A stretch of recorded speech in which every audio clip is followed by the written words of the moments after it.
malam kita bersyukur kepada Tuhan yang memberi waktu kepada kita semua untuk merenungkan firman-Nya setelah kita berkarya layan pada pagi hingga siang dan sore tadi, dan menjelang kita beristirahat tidur sehingga kita besok bangun dengan tubuh yang sehat. Saya Pendeta Soeharto Harjowinoto diberikan tugas untuk melayani di GPIB Jemaat Bojonggede Bogor. Kita berdoa sebelum kita bersama merenungkan firman Tuhan. Kita bisa mempersiapkan kitab Markus pasal 4 ayat 30 sampai 34.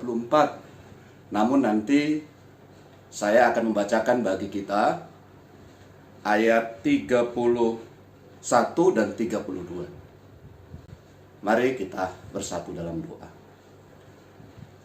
Bapa, kami telah menjalani kehidupan satu hari ini, pagi hingga sore dan malam ini.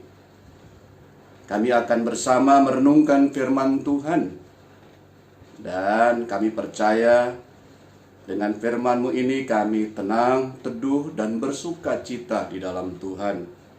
Mohon berkat-Mu, kuasai kami, juga biarlah kami boleh hidup di dalam firman-Mu itu, menjalankannya dalam kehidupan sehari-hari. Berfirmanlah kepada kami Tuhan, kami anak-anak-Mu sedia mendengarnya. Amin. Markus pasal 4, kitab Markus pasal 4 ayat 31 dan 32. Markus pasal 4 ayat 31 dan 32. Hal kerajaan itu seumpama biji sesawi yang ditaburkan di tanah. Memang biji itu yang paling kecil daripada segala jenis benih yang ada di bumi. Tetapi apabila ia ditaburkan, ia tumbuh dan menjadi lebih besar daripada segala sayuran yang lain dan mengeluarkan cabang-cabang yang besar, sehingga burung-burung di udara dapat bersarang dalam naungannya. Demikianlah firman Tuhan, terpuji Kristus. Haleluya. Saudara-saudaraku, kita menyadari bahwa awal sesuatu yang berpengaruh juga dimulai dari hal kecil, hal yang sederhana. Untuk menjadi besar tentu ada waktu, berproses begitu lupa, dan dimulailah dari yang kecil. Sejajar dengan itu, pembacaan sebelumnya adalah perumpamaan tentang benih yang tumbuh. Jadi tentang pertumbuhan itulah yang ditekankan di sini. Dan kita mesti menaburkan juga, sehingga benih yang kecil itu tumbuh menjadi besar. Apakah menabur itu begitu penting? Dan menunggu hasil, bisakah dilakukan? Sabarkah generasi sekarang, di mana era instan ini begitu luar biasa mempengaruhi kita? Ini tentu saja ada kesulitannya, dan kita semua bergumul untuk mendampingi generasi sekarang agar mereka juga boleh bertekun dalam kehidupannya dari yang sederhana menuju kepada hal yang besar, yang sukses, yang mereka hendak raih. Tetapi saya katakan tadi, memang kita harus mendampingi karena roh instan ini begitu kuat ya. Pandangan hidup tentang instan ini begitu kuat. Yang jelas tidak ada hasil maksimal tanpa menanam terlebih dahulu. Tidak mungkin ada. Tuhan Yesus adalah hamba Allah yang setia. Dia juga menyampaikan perumpamaan ini untuk menjelaskan bahwa dia mulai dari awal, dari yang kecil, dari Galilea. Galilea tentu kita tahu bahwa dia adalah daerah pinggiran, daerah yang kecil yang tidak diperhitungkan, tapi kita tahu bahwa disitulah dimulainya. Lalu Injil nantinya akan tersebar ke seluruh dunia. Itu dari Galilea. Dengan pemilihan 12 murid, kecil sekali. Tapi kita tahu bahwa Injil akan sampai ke ujung bumi.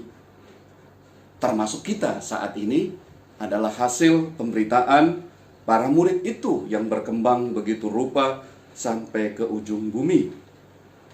Jemaat yang saya kasihi,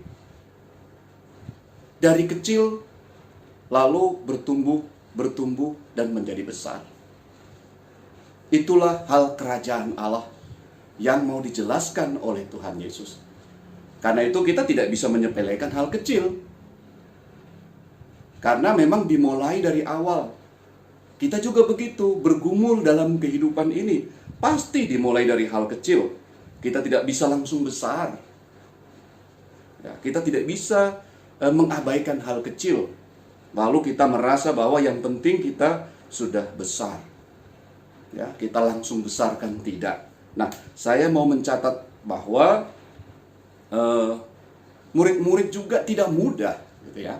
Mereka dalam bergumul begitu rupa. Yesus begitu mengasihi, dan hal kecil pun tidak bisa diabaikan. Dia satu persatu muridnya, dia bimbing. Dia mengerti pergumulannya. Misalnya Petrus, murid pertama ini, dia juga bertumbuh begitu rupa. Dan kita tahu bahwa dialah yang menyampaikan bahwa Yesus adalah Mesias.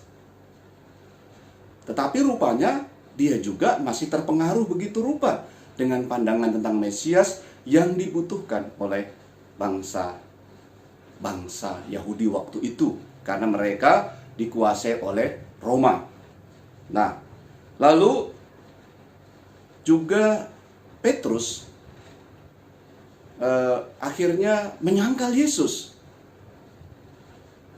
Tetapi bagaimana Yesus membimbing dia begitu rupa, dan akhirnya dia justru menjadi murid yang setia. Dia bersedia mati untuk Tuhan. Disitulah pertumbuhan, dimulai dari hal kecil.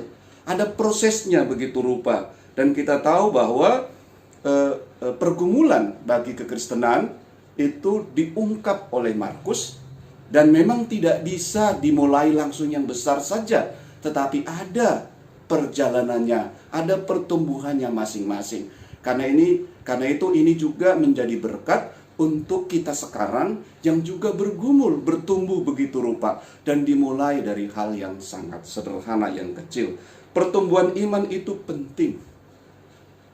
Dan kita tahu bahwa hal kecil itu juga dilakukan oleh kita di gereja.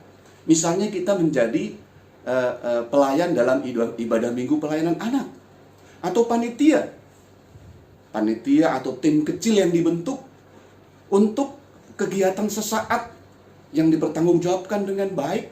Nah, kita belajar sungguh-sungguh untuk melakukannya. Dengan begitu kita akan dipercaya kepada hal yang besar, gitu ya. Kalau kita setia dengan yang kecil, kita menuju kepada hal yang besar, begitu ya. Jadi kalau kita setia kepada hal yang kecil, kita juga menuju kepada hal yang besar. Dengan begitu kita bisa terus belajar, dan kita meraih sukacita karena kita menghargai hal yang kecil dan kita melakukannya. Kita sungguh-sungguh, gitu ya. Kita dengan sepenuh hati berkorban begitu rupa karena ingin melewati tahapan-tahapan yang dibutuhkan. Tetapi sekali lagi dibutuhkan dari yang kecil. Karena itu kita mesti juga melakukannya dengan sungguh-sungguh. Kalau kita enggan atau malas, ini menjadi musuh yang harus kita atasi. Bisa saja karena berbagai kesibukan kita enggan melakukannya, kita malas ya, kita dikuasai oleh hal-hal yang lain, gitu ya. Lalu kita juga perasaan yang kecil, ya, kita dikecilkan kalau kita melakukan hal yang kecil. Jadi kita maunya yang besar saja. Ini juga merupakan tantangan atau hambatan tersendiri. Itu berhubungan dengan mental kita. Ya, berhubungan dengan mental kita seakan-akan dikecilkan kalau kita melakukan tugas-tugas yang Tuhan berikan. Jadi karena itu kita lalunya mau yang besar, anak-anak kita. Bisa saja mereka diterima di perusahaan, tapi mereka nggak mau karena merasa terlalu kecil buat mereka. Nah, mereka harus langsung yang besar. Nah, hal-hal seperti ini. Padahal dibutuhkan dari kecil. Dia betul-betul memasuki tahap-tahap yang dibutuhkan, lalu dia bisa menjadi pemimpin yang besar, ya, yang sukses. Tetapi itulah perasaan-perasaan yang bisa terjadi pada kita. Saya juga melayani tentu dari yang kecil, dari pedalaman gitu ya. Dan saya melayani tahun 91, saya punya pengalaman juga dari hal kecil. Saya harus benar-benar memotivasi jemaat untuk bergumul meraih masa depan. Saya melayani di Kecamatan Tumbang Titi, ya, dan 2 kali selama Natal itu saya melayani di Kecamatan Tumbang Titi dan Marau. Saya betul-betul harus belajar tentang kesetiaan dan benar-benar ditempa dari hal-hal yang sangat kecil. Saya harus menggumulinya begitu rupa. Setelah 25 tahun, saya datang lagi ke tempat saya itu. Saya juga merasa bahwa bukan karena saya, itu karena Tuhan. Jadi ya, karena Tuhan yang memampukan. Tetapi dimulai dari hal kecil. Saya sekarang melihat, wah luar biasa, itu karena Tuhan, bukan karena saya ya. Tapi saya dipakai oleh Tuhan untuk melakukan hal-hal yang dibutuhkan dari yang kecil. Bapak Ibu jemaat yang diberkati Tuhan, dalam kehidupan bersama juga begitu. Kita juga setia pada tugas kita, misalnya di kepanitiaan atau di perusahaan. Di tugas kita itu harus kita kerjakan dengan sebaik-baiknya. Kita fokus ke situ sehingga kita mempunyai peran dalam kebersamaan. Mungkin kita dikecilkan, tetapi seperti itu. Dengan kita setia pada tugas kita, maka roda organisasi atau kerja dari perusahaan itu bisa maksimal kita lakukan. Nah, dengan begitu kita memang butuh kesabaran, ya. Kita butuh ketekunan, ya. Jadi sabar itu bukan berarti nunggu-nunggu saja. Kita juga bisa mengevaluasi, ya. Dengan begitu kita bisa mengecek, oh ternyata saya juga punya kelemahan-kelemahan ini. Jadi ada evaluasinya orang sabar itu. Jadi ini mental yang kuat sekali, dibutuhkan kesabaran. Karena diri kita juga butuh langkah-langkah yang berikutnya.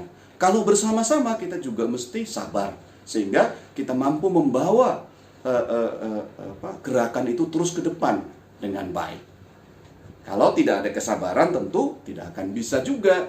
Begitu juga dengan ketekunan. Nah, ketekunan ini lebih kepada kita mengevaluasi, kita menambah pengetahuan, kita memperbaikinya dan seterusnya ya. Dengan begitu kita bisa sukses ke depan. Jadi Bapak Ibu jemaat, kita perlu bekerja keras. Apakah seorang yang kecil dia pasti tidak bisa ke besar? Ada banyak contoh. Justru kalau dia sadar bahwa dimulai dari kecil, dia berusaha, dia bisa sukses ke depan. Apakah anak seorang tukang becak tidak bisa menjadi dokter? Ternyata bisa. Ya, seorang anak tukang becak, dia sukses menjadi insinyur. Ya, lalu dia juga mendapatkan beasiswa LPDP dan sekarang ini bergelar doktor. Itu bisa, gitu ya. Itu bisa. Nah, kita tahu itu. Dengan begitu kita sadar bahwa kita harus mulai dari hal yang kecil dan meningkatkannya, bertumbuh. Jadi jangan abaikan. Dan kalau kecil jangan merasa tertekan begitu rupa, karena Allah begitu menghargai juga. Kita tahu bahwa Dia sayang kepada anak-anak yang kecil, yang besar-besar, yang orang-orang tua Dia melarang jangan dekat-dekat gitu. Ini sangat mengganggu. Tapi Tuhan tidak seperti itu. Dia tahu bahwa dimulai dari kecil baru bisa. Dia mulai dari belajar dari bawah baru bisa naik ke atas. Dengan begitu Paulus memberi contoh ya. Dalam rangka hidup bersama, dia memberi contoh bagaimana dia bekerja keras, tetapi dia tetap rendah hati ya. Dia terus meraih masa depannya, masa depan jemaat itu. 1 Korintus pasal 3 ayat 6. Jadi Apolos adalah seorang yang pandai berkhotbah, orator. Sehingga dia sangat mendapat tempat begitu ya. Nah, Paulus dia tentu punya keterbatasan. Dengan rendah hati dia berkata begini, aku menanam, Apolos menyiram, tetapi Allah yang memberi pertumbuhan. Nah, kini maukah kita mulai dari hal yang kecil, tetapi kita serius, kita bekerja keras, kita tekun bertumbuh begitu rupa. Nah, wujud kerajaan Allah seperti itu yang dilakukan oleh Tuhan Yesus, memperlihatkan kepada dunia dan sekarang begitu besar kekristenan. Nah, apakah mental seperti ini juga terjadi dalam kita? Kita mulai dari hal yang kecil, kita bertekun begitu rupa, kita bekerja keras, kita bisa mengevaluasi, dan kita bisa meraih masa depan yang Tuhan inginkan. Mungkin kita direndahkan kalau kita rendah hati, dan itu konsekuensi. Tetapi orang yang rendah hati, yang mau dari kecil dan terus bertumbuh, adalah orang yang berkualitas. Kita tinggal pilih. Tetapi dalam beberapa waktu anugerah Tuhan di hari ini, kita bekerja, kita berusaha, kita membangun kehidupan, ada kerja layan sampai malam hari ini, kita boleh merenungkan. Kita punya enggak ya mental seperti itu? Tetapi kita percaya bahwa teruslah ke depan melangkah. Jangan khawatir karena Tuhan selalu membimbing, dan firman ini akan membuat kita tenang, teduh, dan kita juga bisa beristirahat. Bahwa besok kita bisa melakukan terus berjalan ke depan dengan lebih baik. Karena kita boleh mengevaluasi keadaan kita boleh mengerti apa yang Tuhan inginkan dalam kehidupan kita. Terpujilah namanya. Amin. Saudara-saudaraku, jemaat yang diberkati Tuhan, mari kita bersatu dalam doa. Bapa Sorgawi, terima kasih kami boleh merenungkan firman-Mu. Kami dikuatkan dan kami boleh memulai segala kegiatan aktivitas ke depan. Dimulai dengan hal kecil dan kami tidak merasa lemah. Tetapi kami justru semakin berkualitas karena kami memulai dari dasarnya, membangun, bertumbuh begitu rupa dan meraih sukses. Seperti itulah kerajaan Allah. Melalui kami terwujudlah tanda-tanda hadirnya kerajaan Allah itu. Melalui mental kami dimulai dari kecil dan membangun makin besar dan sukses, maka kami selalu memuliakan Allah. Terpujilah Engkau ya Allah. Inilah kami yang selalu bermohon kepadamu atas keadaan dan bimbingan Tuhan. Dan mohon berkat-Mu ya Tuhan untuk negara yang kami cintai, pemerintah yang menjalankan roda pemerintahan. Mohon diberkati Tuhan khususnya mengatasi pandemi corona.